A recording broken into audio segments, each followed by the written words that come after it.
Happy December, everybody. 'Tis the season for NBA trades. Today, I want to get into the Chicago Bulls. Are they really a landing spot for Anthony Davis? Keon, Ellis, how available is he? Can some team swoop in and steal him away from Sacramento? Plus, the Utah Jazz. Could they actually be a buyer on the market instead of a seller? And why I think that's a huge mistake. I'm Trevor Lane. This is the Basketball Bulletin. Make sure you subscribe right here to the channel. Turn on those notifications as well. Let's start with the Utah Jazz. The latest news coming here, aggregated by Hoops Hype from Mark Stein's Substack. Lauri Markkanen in Utah as a potential keeper. Here's what Stein wrote that as difficult as it can be for rival teams to read the intentions of a front office that now houses Austin Ainge and Danny Ainge, more teams than not that we speak to are increasingly convinced that the Jazz are more likely to try to add to their Markkanen-led core this trade season rather than trade Markkanen away. So that can obviously be a very important factor on the trade market this year. Lauri Markkanen has been playing very, very well for the Utah Jazz. And Utah has in the past sent signals that they would prefer to hang on to him. Now, I tend to look at that as being more posturing by Utah in order to try to get the best trade value they possibly can. And this could be more of that, more along that line. They want to put out the idea that they don't want to trade Lauri Markkanen so they can make sure that if they do and when they do, they get top dollar for him. When we look at Lauri Markkanen's salary, he's at $46 million this season. $46 million again the season after, then jumps up to $49.8 million and then $53.5. So that's a lot of money that you're paying for Lauri Markkanen. But again, he's been great for the Jazz this season. But why should the Jazz not want to just build around Markkanen? Well, he's 28 years old. By the time some of the other guys on the team get good, he's probably into his 30s. And then are you getting diminishing returns from Markkanen? I do think he's kind of on the edge of that, the age fall off cliff there for the Utah Jazz, and players are having greater success playing later on in their careers. But no, I think the bigger issue for the Utah Jazz, it's the draft this year. And perhaps, look, we've seen Utah go tank mode. We've seen them sit players in order to drop down in the standings. But you look right now, the Utah Jazz are currently sitting in the 11 seed in the Western Conference, and that's fine. They've been, I think, the West has been weaker, certainly, than any of us expected. You've got two below 500 teams that are occupying the 9 and 10 spot in the West. The Jazz sitting in the 11 seed, but they're 6-13. What they really need to do is drop down, and the reason for that is because, and here you can see it right now, the nightmare scenario for not just the Utah Jazz, but the rest of the NBA as well. Right now, they would send the 9th pick in the draft to the Oklahoma City Thunder. The Jazz draft pick only stays in Utah if it's top 8. So right now, if the draft were to stay chalk, it would be the worst case scenario for the Jazz, and they would surrender the 9th pick, which is the most valuable pick they could possibly surrender, to the Thunder. So Utah needs to, and again, they can do it without trading Lauri, but Utah really needs to drop down in the standings, improve their lottery odds, and then make sure that they do not give that pick to OKC. Now, trading Markkanen would go a long way towards accomplishing that goal. They don't have to, but you'd also imagine that Lauri himself would probably not be thrilled with being sat down in order to make sure the team loses enough games. So can the Jazz get fair value for Lauri Markkanen? That's going to be the question for this team. And that's why I think that not moving him is a mistake. And that's why I still lean into the idea that this is all just posturing from Utah to try to make sure they get enough value for him. Now, if they're going to be a buyer on the market, though, that would take one team out of the seller column around trade season, and that can matter. I do think there's going to be a number of sellers on the market this year. When we look at the clear delineation between the haves and the have-nots in the NBA, I think we'll see perhaps more sellers on the market than we've seen in years past. But if Utah flips to the other side and they become a buyer on the market instead, they decide we're going to go for it, we're going to try to win games, we don't care if we wind up giving the 9th, 10th, 11th, 12th, whatever pick to the Thunder, well, then that obviously changes the market dynamics just a bit there with Utah. But again, I still believe that when push comes to shove, Utah will say, we really want to keep our pick, and we need to listen on Lauri Markkanen trades. All right, what about Anthony Davis, one of the other big names out there on the market? Is he going to be on the move, and could his hometown Chicago Bulls be the landing spot? Going to get to that in 1 minute. Be right back. Don't go anywhere. Real talk, if you're watching this and still paying a premium for your wireless services, this is going to help you out a ton. This segment is sponsored by Mint Mobile, and I've actually been using it myself. Frankly, I was expecting switching between carriers to be annoying, like going into a store and waiting forever, dealing with the paperwork, you know the drill. But thankfully, Mint handles everything online. I was literally able to do it from the comfort of my own couch. So if you're someone that assumes switching is a hassle, I'm here to inform you, it's not. When you sign up with Mint, you get a premium wireless plan without the premium price tag. I'm talking unlimited talk, unlimited text, and more, all while being on the nation's largest 5G network. Even a hotspot is included in the unlimited plan. I use that a ton for my kids, and that is amazing to have that thrown in there. You also get calling to Mexico, Canada, and the UK already pre-built in. Plus, Mint's whole bulk it to save more thing is actually kind of brilliant. You can grab 3, 6, or even 12 months ahead of time and lock in at a way lower rate. Think something like a wholesale saving, but for wireless. And right now for the holidays, their unlimited plan is going for just $15 per month across the 3, 6, and 12-month options. That's the lowest price they've done this year, so I absolutely had to lock in mine. So if you've been thinking about making that switch, but just thought maybe it would be too complicated, trust me, it won't be. Check it out at mintmobile.com after this video. All right, and a big thank you to Mint Mobile for sponsoring this video. The Chicago Bulls, interesting team here because they are the 10 seed. They got off to a hot start this season. They have now dropped below 500, 10 seed in the Eastern Conference. They have lost their last 3 in a row, and they're 3-7 in their last 10. However, this came out via ESPN. Multiple Bulls team sources acknowledge the similarities between what they're trying to build and the way Indiana constructed a contender, but with 2 big caveats. The Pacers played stingier defense and paired a second star with their point guard. They have Halliburton, who's an all-star, and then they went and got Siakam. If Giddey can develop into an all-star and be what Halliburton was, then do we pull the trigger and get our Siakam? Now, I do think that's a lot to ask to get for Giddey to become a Halliburton level player, but Josh Giddey has been, very good. He's done very, very well for the Chicago Bulls overall, but can he be a Halliburton level player? I think that's still yet to be seen. But if he is, does that give the Bulls reason to go out and get somebody? Now, he's almost averaging a triple-double, 20.5 points, 10 boards, 9.3 assists, which is, the most you could possibly hope for out of Josh Giddey. And on top of that, the big, big important thing, the three-point shooting from last season appears to be real for Josh Giddey. In fact, he's shooting 39% from deep this season, was 38% from 3 with Chicago last season. And there were questions about whether or not the post-All-Star break surge from Giddey was the real deal or not, or if that was just contract year, he gets going, and then once he gets paid, those numbers are going to fall off.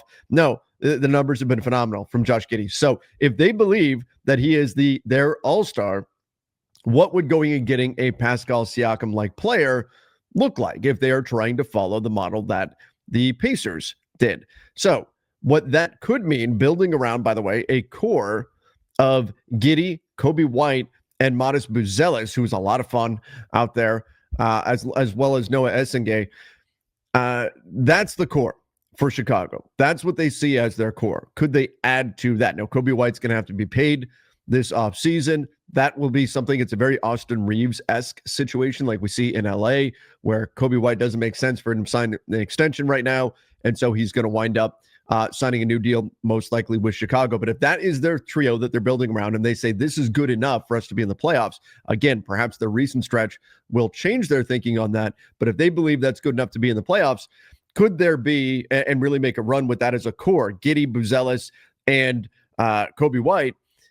Could they turn to Anthony Davis as the guy to go land? Now, the Bulls have had, according to ESPN, internal discussions about how to proceed, including conversations about AD, whom they believe could help the team's porous rim protection and defensive interiors. So AD makes some sense for Chicago if the Bulls say, no, we are definitely in the buyer's side of things. Yes, we're 3-7 in our last 10. Maybe we flew too close to the sun. We burned too bright early on in the season, but we still believe that we are better than what our recent record suggests. And so we're going to go ahead and we're going to buy on the market. Well, the nice thing that the Bulls have is that contract of Nikola Vucevic. Now, I don't know if that necessarily makes sense for Vuce to go to the Dallas Mavericks. The Mavs are going to want young talent. They'll probably ask for Modest Buzelis.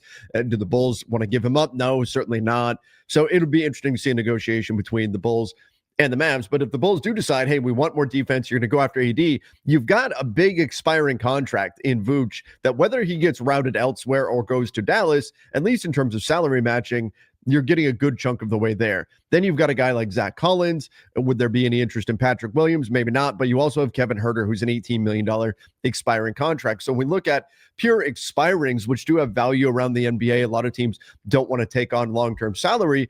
Between Vooch and Huerter, that's a pretty good amount of expiring money that you can stack up if you're Chicago. Now, there's a lot of value in those two players. Vooch is playing great, but at 35 years old, our team's going to pay a fortune for him? Probably not. There is some value there, but you're going to have to plus up your offer to the Dallas Mavericks with draft capital, things of that nature. Maybe there's some young players you can put in here and there. Again, you're not going to move Buzelis, you're not going to move White, and you're not going to move on from Josh Giddey. So could that make, a package that includes, let's call it Vooch, Huerter, and Ayo Dosunmu? Would that be of interest to the Dallas Mavericks? Could that be something? And Ayo is making $7.5 million, is extension eligible for Chicago. Could that be something that gets you there if we're talking about draft capital being involved as well? The Bulls have the salaries, at least, to get into the conversation on Anthony Davis. And if they find a way to bounce back from this recent stretch, that's going to be key, because the Bulls have to believe they've got a shot. The Bulls are known as being that team that is more than happy to just finish in the 10 seed, the 9 seed, the 8 seed, whatever, and not really be a threat. But hey, as long as we get a little playoff revenue, we're happy with that. So maybe sitting where they are is good enough. I think the Bulls need to pull out of this tailspin. Trade season unofficially kicks off December 15th, which is when most of the contracts signed over the summer become trade eligible. So if you look at the stretch up till then, you just dropped the game to Indiana. That hurts. The Pacers haven't won a lot this year, but you go at Orlando tonight. Brooklyn, a very winnable game there. Indiana, again, you can right that wrong. Golden State, tough. At Charlotte, not that the Warriors have been playing the best basketball, but then you get at Charlotte, New Orleans, the Cavs a couple of times, but you can beat the Cavs on any given night. At Atlanta. So I think we're going to find out a lot about this Bulls team, because it's not like it's both your games against OKC on the season are in the next 2 weeks or something like that. Like, even the more difficult games on the schedule are not unwinnable. So I think the month of December is going to reveal a lot about the ultimate path for the Bulls. But if they're able to win enough games, if they get back above 500 by the end of the month of December, does that give them, and if Anthony Davis can stay on the floor, does that then give them incentive to say, okay, we're right there in the East. We get AD, we shore up our defense, off we go. They may yet be the landing spot for AD. Certainly something to keep an eye on. All right. Last thing I want to get into, the Kings looking at Zach LaVine trade prospects as well as Keon Ellis. Let's start with LaVine. We've been talking about this a bit, but Mark Stein noted that Zach LaVine has a player option in 2026, 2027 that's worth $50 million. And the rumble is that if he will decline that option and take a long-term extension at a lesser number, there would be trade interest in Zach LaVine.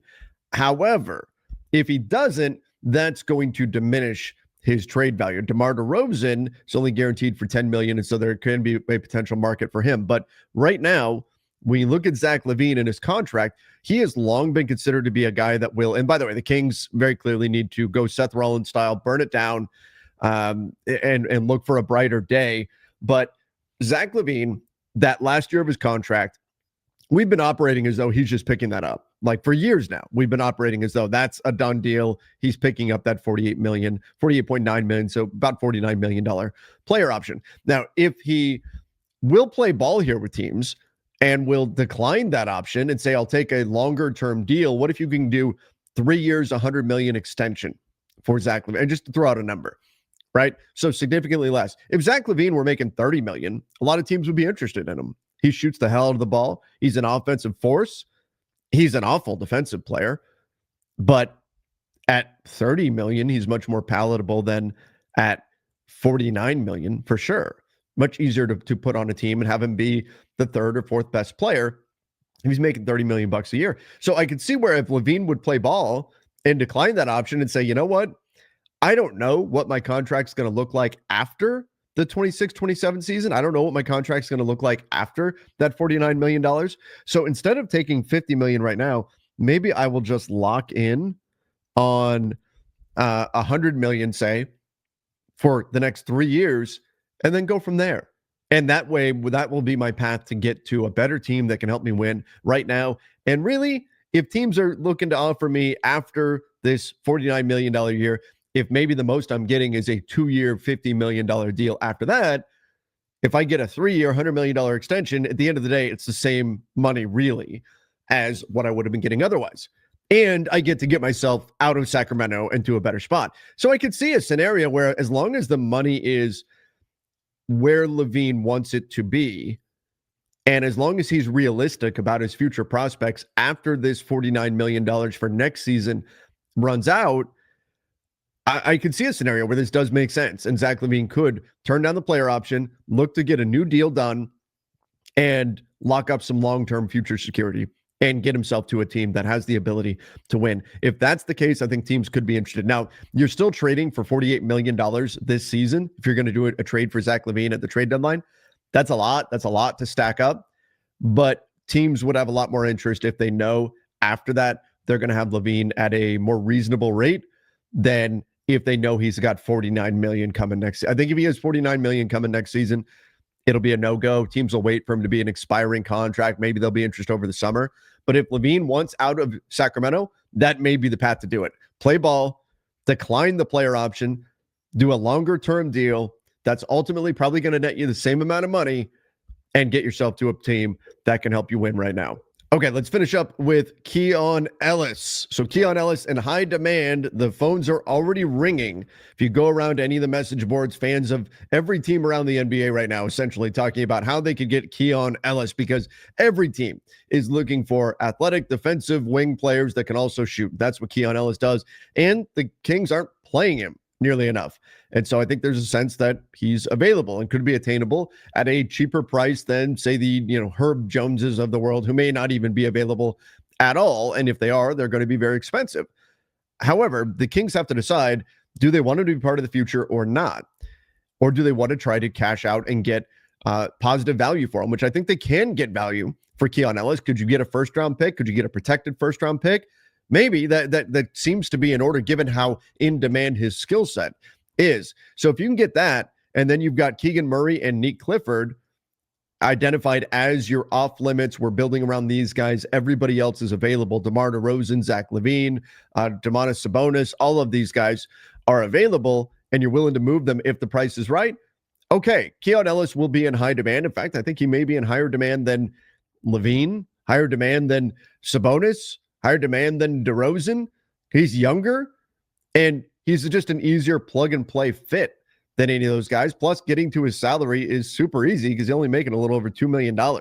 So anybody can make a trade for Keon Ellis work, no problem. Financially, a little bit more difficult to stack up enough contracts to go get to a player like Zach LaVine, right? $48 million. That's much more difficult to find a team that has the ability to do that. But $2.3 million for Keon Ellis, now you have to be willing to give him a new contract. But again, making the salaries work, easy. No problem. Everybody can do that. So the Kings have to decide, is Keon Ellis joining Keegan Murray and Nick Clifford as our we're not moving these guys group, or are they willing to take a guy who seems to be in relatively high demand and try to get value for him right now, as you also try to move your other non-Keegan and Nick Clifford players? I think that's going to be a major subplot for this trade market, because everybody is looking for what Keon Ellis provides. Players with his skill set will be in high demand. And if the Sacramento Kings decide we really want to bottom this thing out, I think they can get pretty good value for Keon Ellis. So certainly something to keep an eye on. But as Mark Stein notes, that's going to be the decision for Sacramento. They can drive a bit more of a hard bargain on Keon Ellis because of the interest in him. Zach LaVine, the list of shooters or suitors is going to be more limited. So it'll be more difficult to drive a hard bargain on Zach LaVine. Maybe more difficult to drive a hard bargain on DeMar DeRozan, even though that only having $10 million guaranteed next year is certainly helpful on him. But Keon Ellis, I think is a guy that the Kings can really squeeze teams to get top value for. And so maybe that's a situation that they'll want to try to take advantage of here as they tear down this roster. All right, everybody. Give me your thoughts in the comments down below. The Chicago Bulls, are they the landing spot for Anthony Davis after all? Should they be, given their recent record? The Utah Jazz, should they consider moving on from Lauri Markkanen? And is this still all just a ploy to try to bring up Markkanen's value by telling everybody that will listen that they don't want to trade him? And what do we think about Keon, Ellis, the Sacramento Kings, Zach LaVine? Are they going to be on the move? Give me your thoughts in the comments down below. Don't forget to subscribe right here to the channel. We're trying to get to 40,000 subscribers by 2026. If you guys can help us out with that, we got a month to go. Hit that subscribe button. Till next time, everybody. See ya and stay safe.